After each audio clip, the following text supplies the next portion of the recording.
This is Bleav in Buckeyes with Brian Brownie and Chindy Chekwa. The Buckeyes are 10-0. Sparty came to town. Didn't go too well for them, but kudos to our Buckeyes. We got that victory. But hey, like we said, Michigan State came to town. Ohio State gets the victory 38-3. Overall, we played pretty well. Played pretty well. It was a night game. We had the cool color rush, I'm gonna call it, Yeah. all great jerseys on, looking pretty sweet, and we played pretty sweet as well.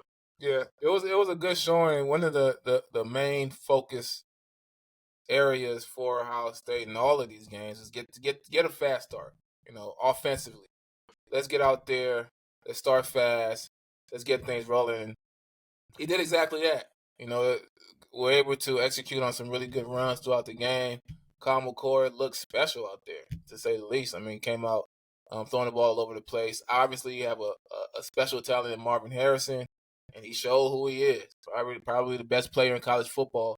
So, yeah, I was excited about the fast start. I think I was most excited about the run game and Kyle McCord's play throughout the game. Yeah, so Kyle McCord had a career day, 335 passing yards, 3 touchdowns as well. But obviously, that's more to the story. Obviously, playing Michigan State right now, the most competition. But McCord made some pretty special throws, right? I mean, if you just go back and kind of look at the highlights, the first touchdown that he stole to Marvin Harrison, I mean, is a very special place ball. It's like over the back shoulder, it's perfect. He doesn't throw it out of bounds. Then Marvin goes up and make a great catch over a defender and scores a touchdown. But another touchdown throw as well is the one he hit to Cade Stover. He hits him in the position where he's getting guarded by a linebacker, and the linebacker is in a pretty good position, but he's able to kind of place that ball in the spot where only Cade could get the catch, and he's able to kind of adjust his body and make that terrific catch and score another touchdown. So overall, I feel like McCord felt very calm. He looked very confident in his play, and I think he's poised for this November run we need to go on here. Yeah, I'm gonna go ahead and go and apologize to Kyle McCord right now in this moment. I wasn't sure. I had my doubts about whether or not they made the right. I mean, I trust Ryan Day's decision, but it was in the back of my head thinking like, did you choose the right quarterback? Is his ceiling, is his his growth curve going to reach a level that can lead this team to a championship? And I guess it's still to be determined. But from what I saw from him this past weekend, he can make all the throws. He can make all the throws as long as his mechanics are good. As long as he gets his feet set, he's throwing it. He steps into his throws. He can do it. And one thing I say is, when it comes November, there's no young player on the team, especially if you're a starter. If you're a starter and you started all year, when November comes, it's college football. There's only so many years that you can play college football in general. So, you're a veteran come November. But for quarterbacks, the thing about quarterbacks is it's so hard to simulate game reps that you almost need those reps to really maximize it, to really become who you're going to be. And I think McCord is just beginning to figure out what consistency for Kyle McCord looks like, what exactly he needs to do to be effective, how to utilize his weapons, right? You want to make some downfield throws, but it may require you to take a bunch of short throws, some check downs, stay on time, stay ahead of schedule, and then when those opportunities open up in the red zone, in the shot zone, you can take those throws to one of the best players in the country.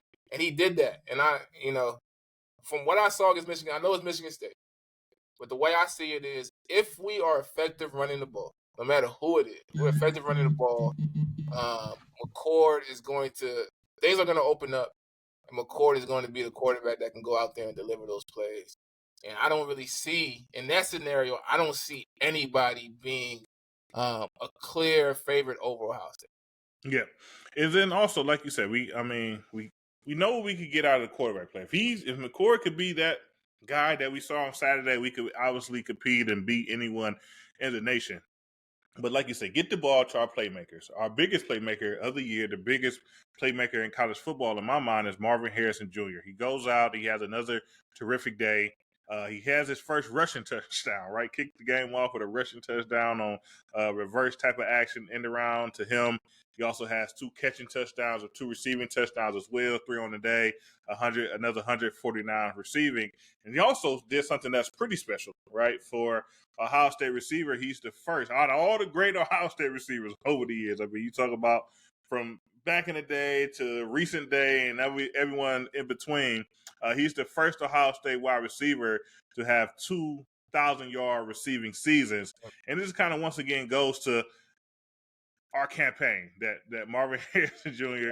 deserves to get that invite to New York and should get that trophy because he is by far the best player in college football. Yeah, he's the best player. I think he finishes off as – I think it's close.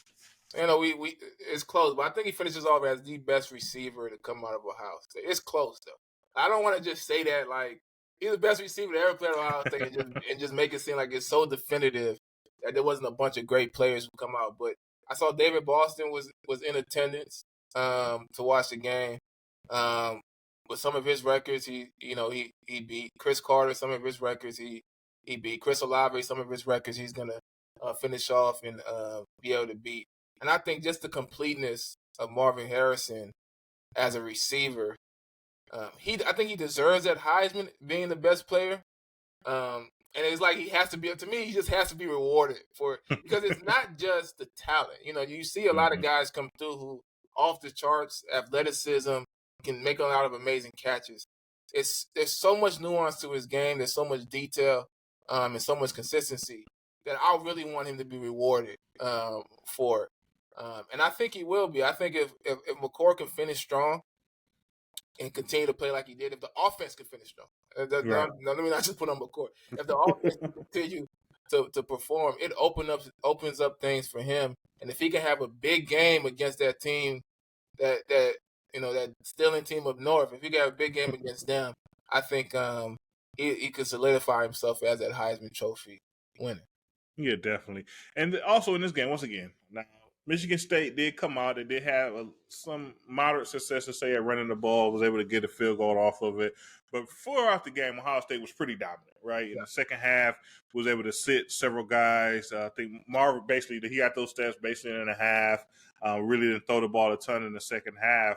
But so he was able to play some younger guys, right? So it's November now. And obviously, this rule from back when we was in school under Trezor Ball, you always want to go undefeated in November, and we had the opportunity to play some younger guys, specifically at quarterback position. We had to see Lee can get some reps. He had some multiple receivers in there. Defensively, another stout day for them. They was able to play their young guys as well.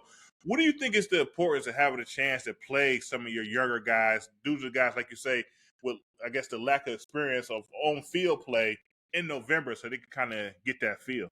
I think it's big because you never know when a guy's going to go down. You want to bring a guy in that you trust to continue to not miss a beat. So I think it's good that some of the younger guys got some experience, not just for this year, even going into next year as well. They didn't execute perfectly in some of the runs, particularly in the run game. There was some missed assignments there, but overall, they need that experience. You want those missed assignments now. Yeah. Right? Because if they have to come in during a bigger game, you don't want them to be able to be a liability out there. So I think it's good. It's also good to get the guys that you need healthy. There's some guys out there that they need to come into, not so much Minnesota, but that final game against Michigan. You want them to be there healthy and prepared to play a long, tough football game. It was good to see that out there.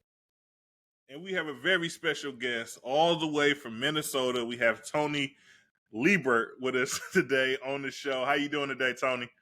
I'm doing great. Happy to be here.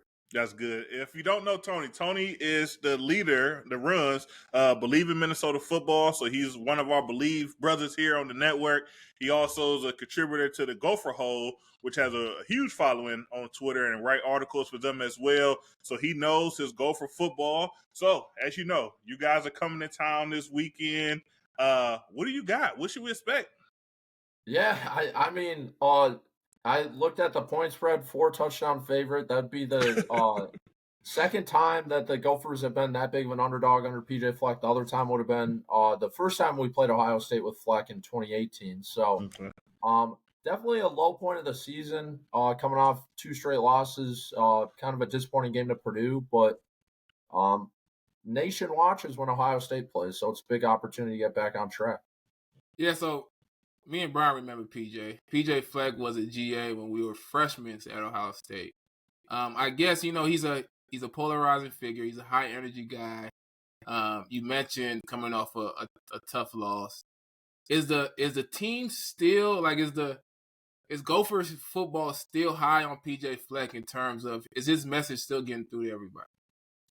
Yeah, I mean, I think the team will always be bought in because he recruits players that are bought into his system and the way he does things. And I don't think he'll ever lose the locker room. The fan base, on the other end, I think there'll always be people that are high on him, that are low on him. Yeah. Just kind of his personality. But he's a motivating guy. He knows how to get his team going for big games, especially. Earlier this year against Michigan, kind of a tough showing, but he usually shows up for big games. Last time we played Ohio State, and that would have been 2021 when CJ Stroud first career start. That was a close game up until halftime. Yeah. And there's, I guess, no reason he can't put in a similar effort, but obviously coming off 2 straight losses and a disappointing game to Purdue, the temperature amongst the fan base is a little low, but there's still going to be PJ fans, and I think the team's going to be bought in for this game. Yep. And like you say, obviously disappointing showing against Purdue. I Bleav you lost that game. You guys lost that game 49-30. So for a reason, Purdue just kind of had their way on offense, kind of went up and down the field, especially running the ball. But when you look at this Gopher team, what do you think your guys do well that us Ohio State Buckeyes should be essentially concerned about or worry about when we play you guys on Saturday?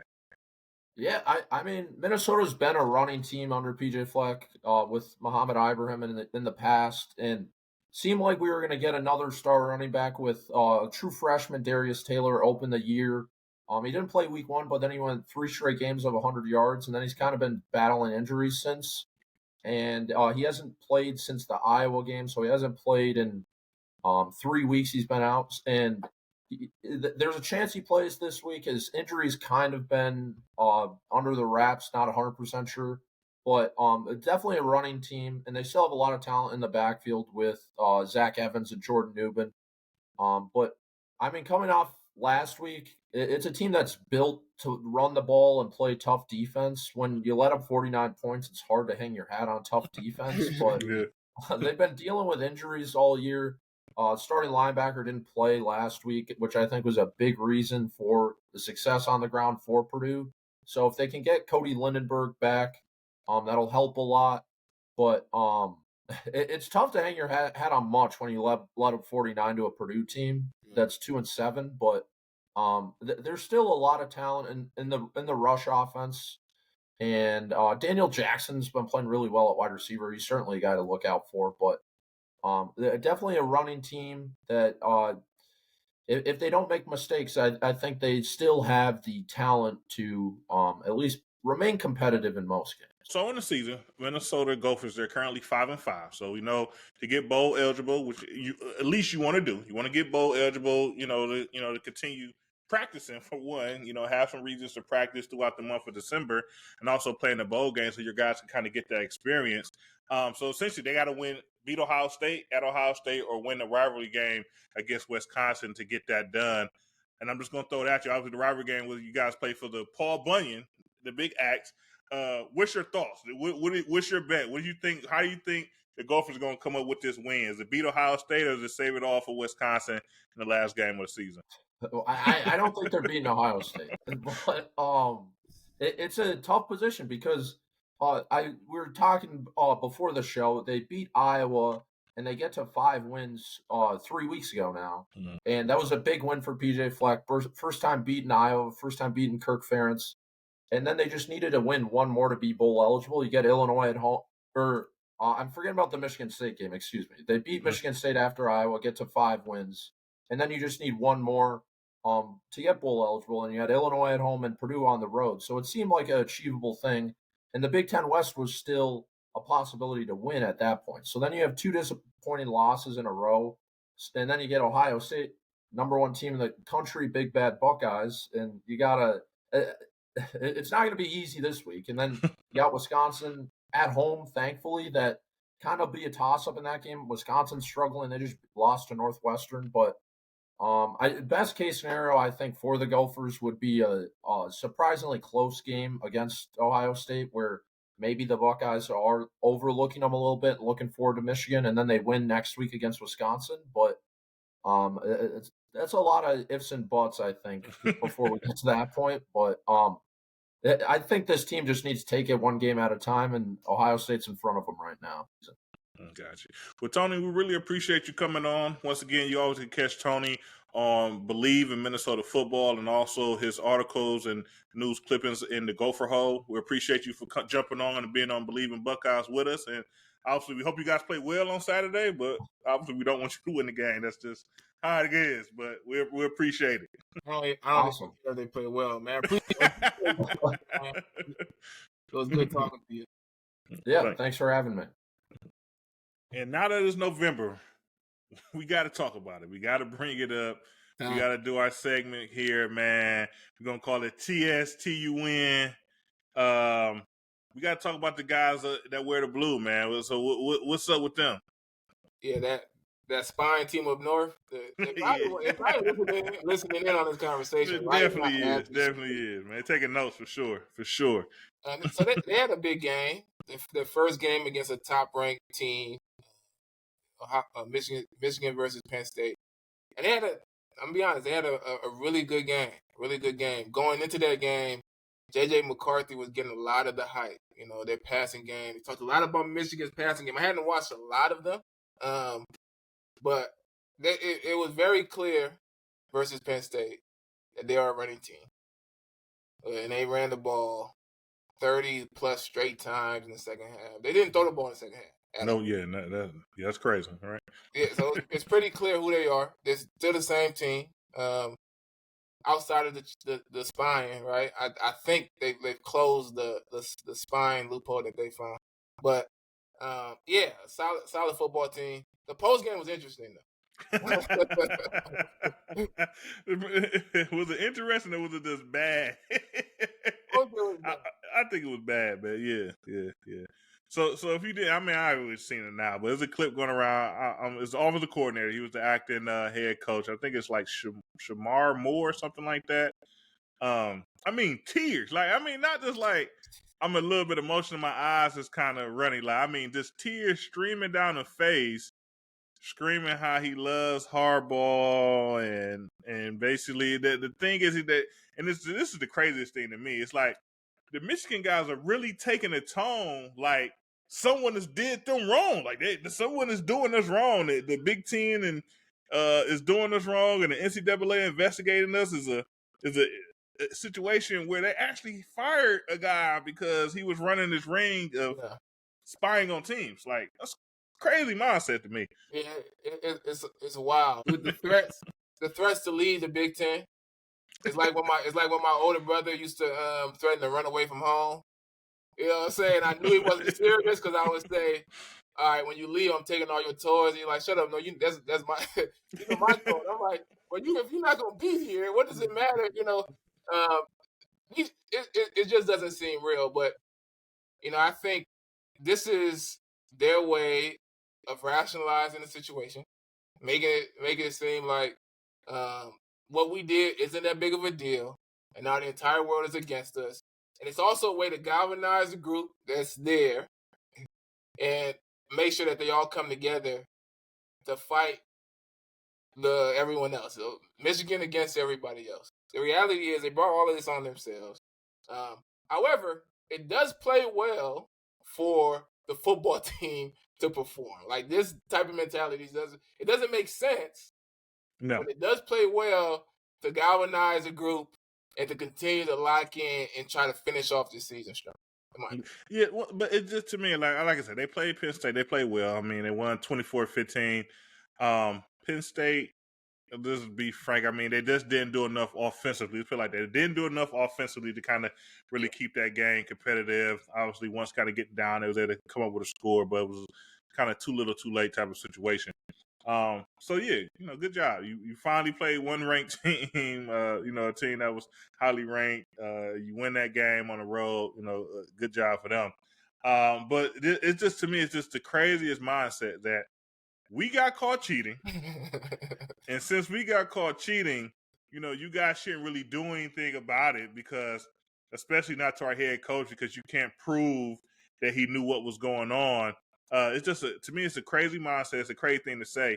He had to know. It only makes sense that he has to know. He got this guy on the sideline in the coordinator's ears. Yeah. You don't let anyone get into your coordinator. He's trying to call play. He's trying to call a game. He got a script. He got a play sheet in front of him. He's locked in. You don't let anyone talk to this guy, bother him. Not a backup, not another coach. Like, he's locked in the moment, in his headset, talking to his unit, trying to perform. And you got this guy who's a recruiting analyst in his ear, watching the sidelines, in his ear, contributing. It just does not happen. So, I mean, I think more should come from it, to be frank. I don't, a little suspension of the coach. He can't be on the sideline for a few games. To me, that's not enough.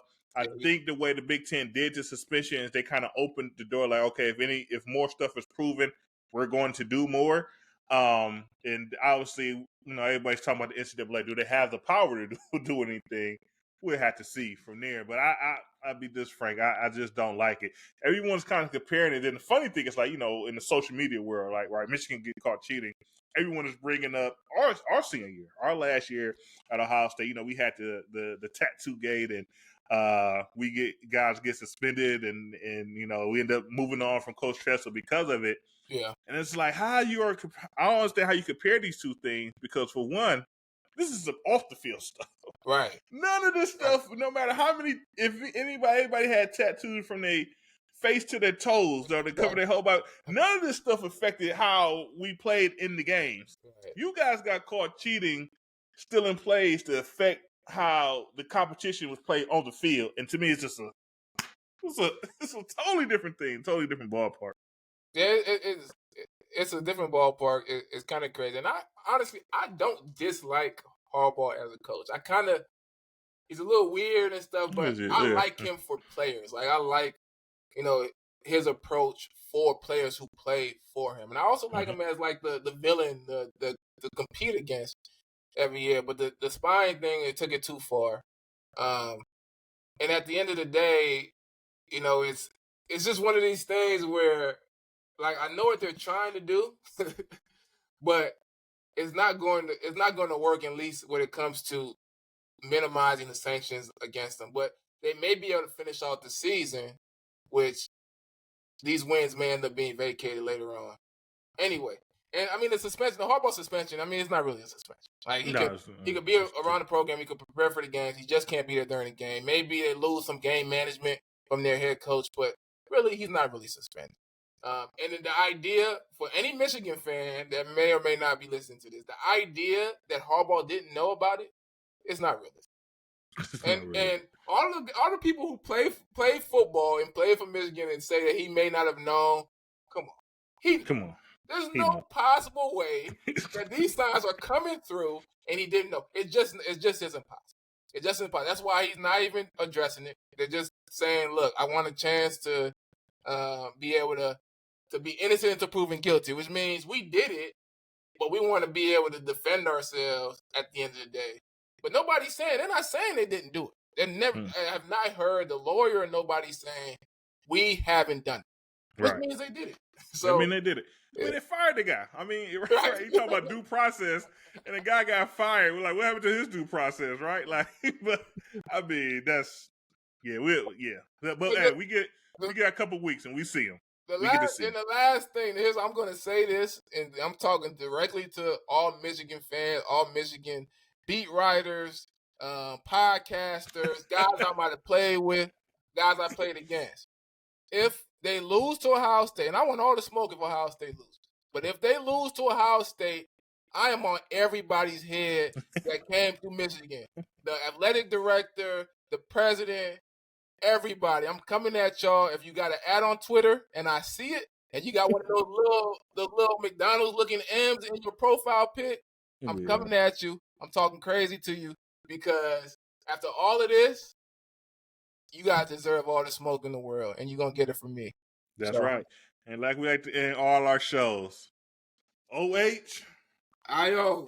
Go Bucks. Go Bucks. And we out.